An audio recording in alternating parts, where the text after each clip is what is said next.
Hello बच्चों, welcome back to the another video of Spark X Education. तो बच्चों आज हम पढ़ने वाले हैं चैप्टर नंबर 13 का एनसीईआरटी एग्जाम्पल के कुछ क्वेश्चंस करने वाले हैं। ठीक है बच्चों, जिससे आपको बोर्ड एग्जाम में बहुत सारी हेल्प होगी और बहुत अच्छे आप मार्क्स स्कोर कर सकते हो, यानी कि आप टॉप कर सकते हो, ऐसी उम्मीद रखेंगे। ठीक है बच्चों, तो चलिए स्टार्ट करते हैं अपने क्वेश्चंस को बिना टाइम को वेस्ट किए। और प्लीज लास्ट तक वीडियो बने रहना, बहुत सारे नए कॉन्सेप्ट और बहुत सारे कॉन्सेप्ट जो क्लियर नहीं होंगे वो भी इस क्वेश्चन के मदद से या फिर हेल्प से हम लोग को क्लियर करने का कोशिश करेंगे। ठीक है बच्चों, तो आइए स्टार्ट करते हैं। फर्स्ट क्वेश्चन आपको स्क्रीन पे दिख रहा होगा। अ 10 mm long all pin is placed vertically in front of a concave mirror. ठीक है बच्चों, ये क्या रखा है, 10 mm का एक पिन है जो क्या रखा हुआ है, वर्टिकली यानी कि सीधा रखा हुआ है। कहाँ पे, कॉनकेव मिरर के सामने। ठीक है, एक 5 metre long image of all pin is form at 30 centimetre of front of the mirror. यानी कि क्या हुआ है, जो इमेज बनी है उसकी हाइट कितनी है, 5 mm है। ठीक है, और कितनी दूर बनी है हमारे कॉनकेव मिरर से, 30 सेंटीमीटर दूर बनी है। ठीक है, तो फाइंड क्या करना है, हमें फाइंड करना है फोकल लेंथ। क्या फाइंड करना है बच्चों, हमें फाइंड करना है फोकल लेंथ। ठीक है, तो क्या क्या दिया हुआ लिख लेते हैं। तो फर्स्ट आपको क्वेश्चन स्क्रीन पे दिख रहा होगा, तो दिया होगा object height is equal to 10 mm। ठीक है, image height is equal to 5 mm। ठीक है, फिर क्या दिया हुआ है बच्चों, यहाँ पे आपको दिया हुआ है इमेज डिस्टेंस, जो कितना दिया हुआ है, 30 सेंटीमीटर।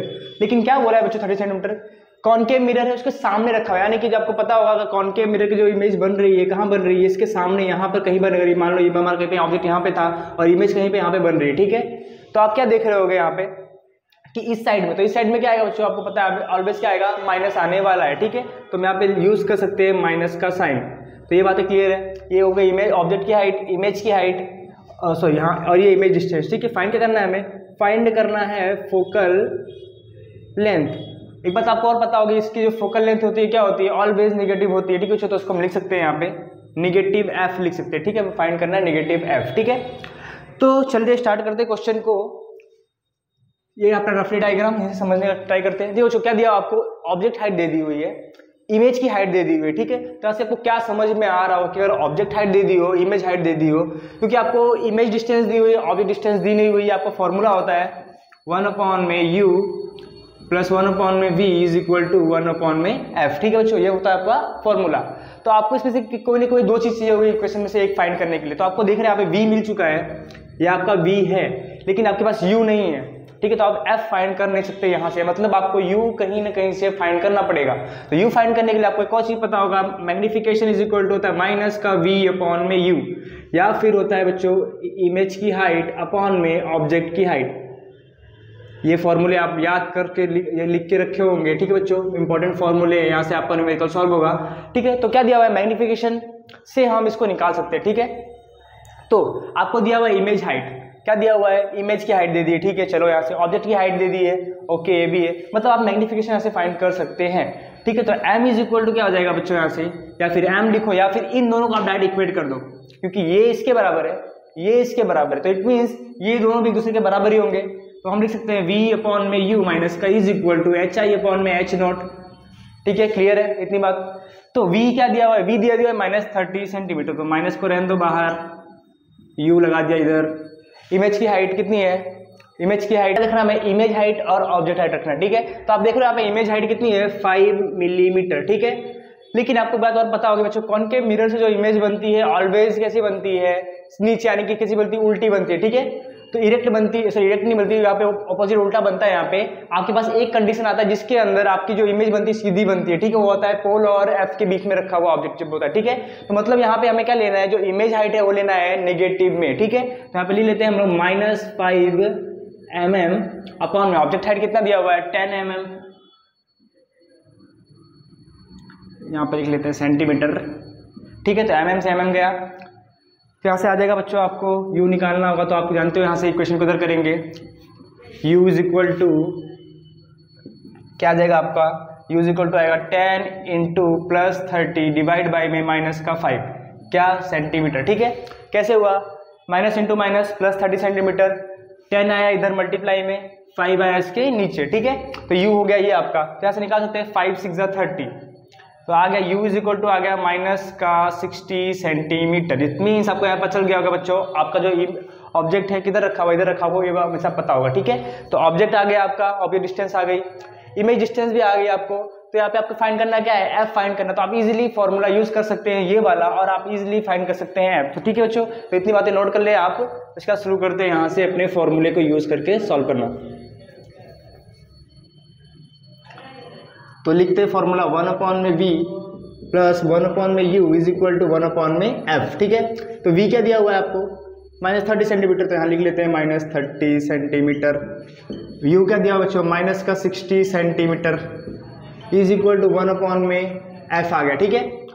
तो इन दोनों का एलसीएम निकालो, साइन चेंज कर दो पहले, तो हो जाएगा -1/30 minus 1/60 is equal to 1/f। इसका एलसीएम आ जाएगा बच्चों 60। तो इसको करेंगे यहाँ से, तो आएगा -2। कैसे आएगा -2, 60 डिवाइड बाई 30 कितना आया 2, 2 इंटू 1, 60 डिवाइड बाई 60 कितना आया 1 into 1 is equal to 1/f, ठीक है। तो 2 1 जा माइनस का 2, 1 1 जा माइनस का 1 अपॉन में 60 इज इक्वल टू 1/f। तो कितना हो गया -3 अपॉन में 60 is equal to 1/f। It means 3 1 जा 3, 3 20 जा 60, then f is equal to यहाँ से निकाल सकते हैं -20 सेंटीमीटर। तो क्या हो गया बच्चों, आपको f आ गई -20। इट मीन्स यहाँ पे आपकी जो वैल्यू है f की वो है परफेक्ट सही, ठीक है। तो ये आपको पूछ सकता है क्वेश्चन, 3 मार्क्स का क्वेश्चन आराम से आ सकता है, ठीक है। आपको u क्वेश्चन में वैल्यू चेंज करके भी पूछ सकता है यहाँ से, ठीक है। तो आई होप आपको समझ में आएगा। इसका लेते हैं नेक्स्ट क्वेश्चन, जिसपे हम और अच्छे से नया कॉन्सेप्ट सीख सकते हैं, ठीक है बच्चों। तो हेलो बच्चों, नेक्स्ट क्वेश्चन हमारे सामने दे रहा है स्क्रीन पे। तो क्या फाइंड करना है बच्चों, आपको दिख रहा होगा यहाँ पे एक स्क्रीन दी हुई है, ठीक है। स्क्रीन पे एक लाइट आके इंसिडेंट हो रही है, ठीक है। एक लाइट इंसिडेंट हो रही है, फिर रिफ्रैक्ट होकर क्या हो रही है, रिफ्रैक्ट होकर ये एंगल से यहाँ से निकल जा रही है, ठीक है। तो फाइंड क्या करना है, ये पहले ए मीडियम में चल रही थी, फिर बी मीडियम में आ गई। मतलब क्या फाइंड करना है, यहाँ पे रिफ्रैक्टिव इंडेक्स फाइंड करना है बी का with respect to A. It means आपको फाइंड करना है न्यू विथ बी और विथ रिस्पेक्ट टू ए, यानी कि न्यू बी है आपको फाइंड करना है, ठीक है। तो यहाँ पे आपको सीधा सा यूज होगा स्नेल्स लॉ। कौन सा होगा, स्नेल्स लॉ। तो स्नेल्स लॉ क्या बोलता है बच्चों, स्नेल्स लॉ बोलता है जो न्यू बी ए यानी कि जो उसका रिफ्रैक्टिव इंडेक्स होगा वो साइन थीटा आई और रिस्पेक्ट में साइन थीटा आर का रेशियो होगा, ठीक है। ये होता है फॉर्मूला हमारा किसका, स्नेल्स लॉ का, ठीक है। तो क्या करना है, देखो बच्चों आपको दे दिया यहाँ पे इंसिडेंट रे दी है, साथ में आपको देखो यहाँ पे एक एंगल दिया होगा, ये है आपका इंसिडेंट एंगल। क्या है ये, इंसिडेंट एंगल। मतलब it means i equal to कितना दे दिया आपको 45 डिग्री, ठीक है। फिर आपको क्या फाइंड करना है बच्चों, आर रिफ्लेक्टिव एंगल नहीं रिफ्रैक्टिव एंगल है। क्या है, रिफ्रैक्टिव एंगल, याद रखना। आर इज इक्वल टू क्या है, रिफ्रैक्टिव एंगल, ठीक है। तो रिफ्रैक्टिव एंगल कौन सा लेना है, 30 या फिर 60। तो 30 नहीं होगी बच्चों, आपको पता होगा जो एंगल होता है किस साथ लेते हैं हम लोग, जो हमारा ये नॉर्मल है इसके साथ जो एंगल होता है उसको हम कंसीडर करते हैं। इट मीन्स आपका जो ये एंगल होगा वो क्या होगा, हमारा रिफ्रैक्टिव एंगल क्या होगा, ये हमारा आर इज इक्वल टू 60 हो जाएगा यहाँ पे, ठीक है। अगर आप ये कंसीडर करोगे तो आप रॉन्ग कर दोगे आंसर को, ठीक है। तो इसलिए आपको दे दिया यहाँ पे कंफ्यूज करने के लिए दोनों एंगल दिया हुआ है, ठीक है। तो क्या करना है, जो नॉर्मल के साथ एंगल बन रहा होगा वही एंगल लेना है। सेम यहाँ पे भी नॉर्मल के साथ एंगल ये वाला बन रहा था, इसलिए हमने इसको कंसीडर किया यहाँ पे, ठीक है। यहाँ पे दोनों 45 थे, इसलिए कोई कंफ्यूजन नहीं हुआ। बट अगर अलग होता तो कंफ्यूजन हो जाता। तो याद रखना नॉर्मल के साथ जो बनेगा एंगल उसे कंसीडर करना है। सेम यहाँ पे इस नॉर्मल के साथ जो एंगल बना उसे कंसीडर करना है, ठीक है। तो हमें आई की वैल्यू मिल चुकी है, I is equal to 45 degree and r is equal to 60 degree. Just put it on the formula and we get the answers. That new b is equal to sin theta कितना 45 degree upon में sin कितना 60 degree, ठीक है। तो आपको पता होगा sign 45 की वैल्यू क्या होगी, आप लोगों ने ट्रिग्नोमेट्री मैथ में पढ़ी होगी, तो आपको पता होगा जो साइन 45 की वैल्यू होती है वो होती है 1/√2, ठीक है। सेम है साइन 60 कितनी होती है, √3/2, ठीक है। तो सिंपल कैलकुलेशन से करेंगे हम लोग तो आ जाएगा हमारा mu B A is equal to 1/2 यहाँ पे ऊपर 2/√3, ठीक है।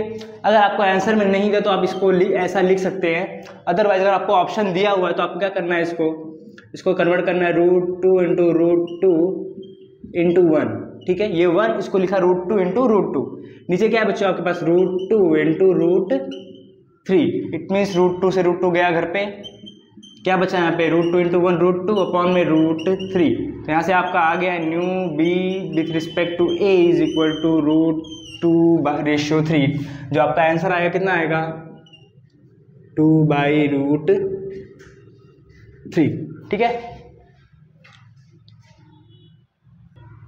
तो चलो नेक्स्ट क्वेश्चन आपको स्क्रीन पे यहाँ पे बोर्ड पे दिख रहा होगा कि दिया हुआ है a light ray enters from a medium A to medium B as a shown in a figure the refractive index of medium B relative to A will be. ठीक है बच्चों, क्या बोला है क्वेश्चन में कि एक लाइट रे है वो मीडियम ए से मीडियम बी में क्या हो रही है, जा रही है। ठीक है, तो हमें बताना है कि इसका रिफ्रैक्टिव इंडेक्स यानी कि मीडियम बी का रिफ्रैक्टिव इंडेक्स क्या होगा रिलेटिव टू ए, यानी कि ए के रिस्पेक्ट में बी का हमें बताना है रिफ्रैक्टिव इंडेक्स। इट मीन्स हमें फाइंड करना है न्यू बी ए यानी कि बी का विथ रिस्पेक्ट टू ए। ठीक है, तो हम लिख सकते हैं फॉर्मूला क्या हो जाएगा हमारे पास न्यू बी अपॉन में new A. It means n1 v1 upon में n2 v2 भी लिख सकते हैं इसको हम लोग। ठीक है, तो यहाँ से क्या समझ में आ रहा है बच्चों, देखो इसको हटाकर इतना ही रखते हैं, आपके कोर्स सिलेबस में इतना ही है, इतनी बातों को समझते हैं। ठीक है, तो न्यू बी अपॉन में न्यू ए। ठीक है, तो इट मीन्स क्या, देखो आप यहाँ पे देखेंगे तो रे हमारी क्या हो रही है ए से बी में जा रही है। ठीक है, ए से बी में जा रही है, तो इट मीन्स यहाँ पे देख रहे होंगे आप लोग कि हमारा नॉर्मल है। तो आप देख रहे हो जब ये लाइट ए से बी की तरफ जा रही है, बी में जा रही है, तो क्या हो रही है टुवर्ड्स द नॉर्मल झुक रही है। कहाँ जा रही है टुवर्ड्स द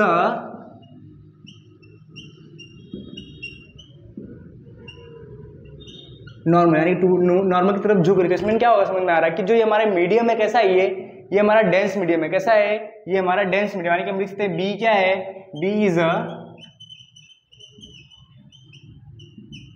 डेंस मीडियम। और यहाँ पे ए क्या हो जाएगा हमारा, ए हो जाएगा हमारा rare medium. A is a